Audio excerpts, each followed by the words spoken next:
Greetings. My name is Paul Dayton, and my website is pauldayton.us. Thank you for joining me today. I'm here to talk to you a little bit about my second book, Socialism: The Gift That Keeps On Taking.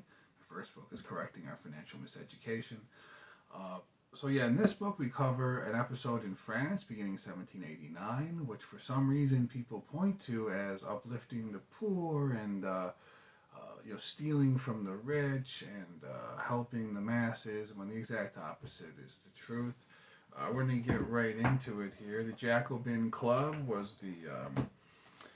sort of the cabal in charge of despotism, privation of goods, services, and jobs, really just harming the masses every way possible through what we would call today socialism, communism, wokernism, central planning.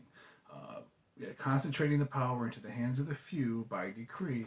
And this example in France is one of several cited in which you give all the power to the state in the name of letting perfect angels in there help everybody, when in fact the bad people get their hands on these levers of power and nothing but tyranny ensues. So here we're going to go to the reign of terror within the decade-long despotic terror. Begin with a quote from Theodore S. Hamerow, a fine author of a fine book about Germany, which I recommend also. Quote, they, both Lenin in Russia and Robespierre in France, expropriated the aristocracy and divided its possessions among the rural masses, bartering fields and flocks for votes and soldiers. Once the hungry farmer accepted his gift, he became their partner in crime. The French Republic of Virtue and the Russian Soviet state were saved by peasants in uniform who valued a few acres of land more than the teachings of political theory. End quote. I begin this section. During 1793-94, political leader Max Robespierre championed the reign of terror. The guillotine resembled a slaughterhouse, with the government serving as the conveyor belt, feeding the blade a steady diet of its political enemies so that they would meet their bloody end.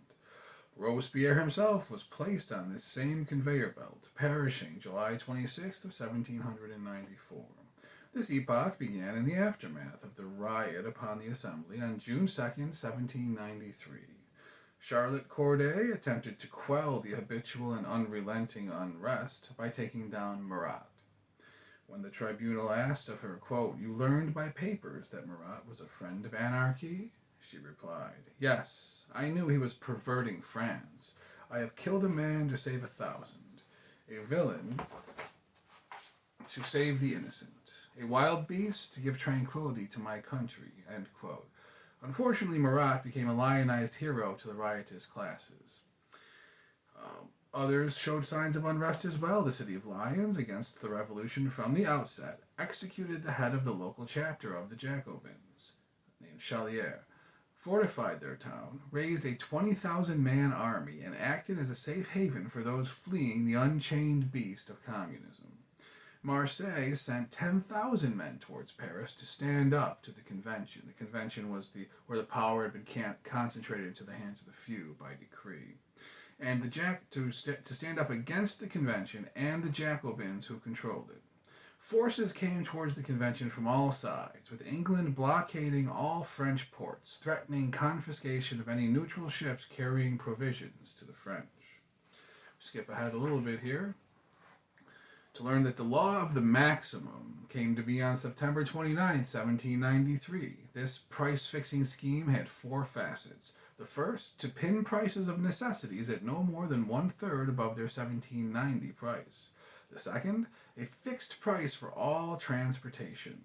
The third, a fixed markup of 5% for wholesalers. And a fourth, a fixed markup of 10% for retailers. As natural prices were already far above the prescribed levels, the rate of scarcity was propelled by the maximum.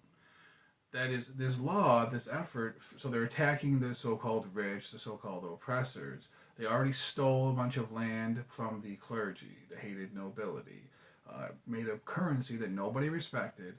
Now they're exacerbating the problem of communism, socialism, whatever you want to call it, by putting in all these, the tentacles of government are slithering in and setting these are limiting prices in the name of helping the masses, when in fact, if you can't get any money for what you're attempting to sell, if it's not worth it, then you're not going to sell it. And so it exacerbated the problem of scarcity.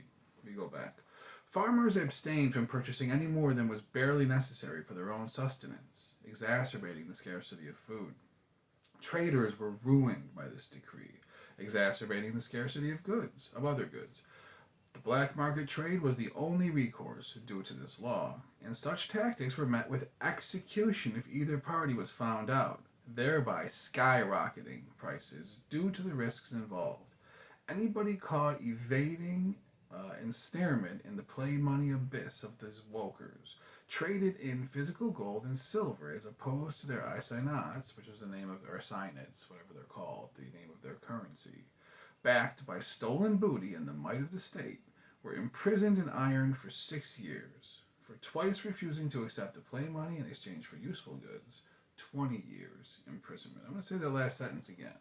Anybody caught evading ensnarement in the play money abyss of the wokers, trading in physical gold and silver as opposed to their assignats, backed by stolen booty and the might of the state, were imprisoned and ironed for 6 years, for twice refusing to accept the play money in exchange for useful goods, 20 years imprisonment. One more paragraph. The so-called supposedly populist revolution infringed upon the rights of the masses, as Sanjus of the Mountain made plain at this juncture. Quote, "You must no longer show any lenity to the enemies of the new order of things. Liberty must triumph at any cost. In the present circumstances of the Republic, the Constitution cannot be established.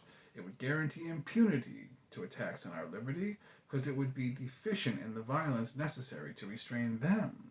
The present government is not sufficiently free to act. You are not near enough to strike in every direction at the authors of these attacks. The sword of the law must extend everywhere. Your arm must be felt everywhere." So what they're saying here is that what they call liberty is in fact oppression and tyranny. But their cause, which they call liberty, is being threatened because their claim that, well, at the same time, they've already made their own currency, stolen a bunch of property, they're initiating all these price controls. They have plenty of leeway to do whatever they wish. He says, we don't have enough. We need to infringe upon the rights of the people even more and unchain the beast of government to a greater degree. So we're going to leave it there. To learn more, I encourage you to check out my book, Socialism, The Gift That Keeps on Taking. You can learn about so many events from history for centuries, and for frankly 4,000 years of human history are all covered in this book. My name is Paul Dayton. My website is pauldayton.us. Thank you for your attention and your time today, and I hope you have a great day.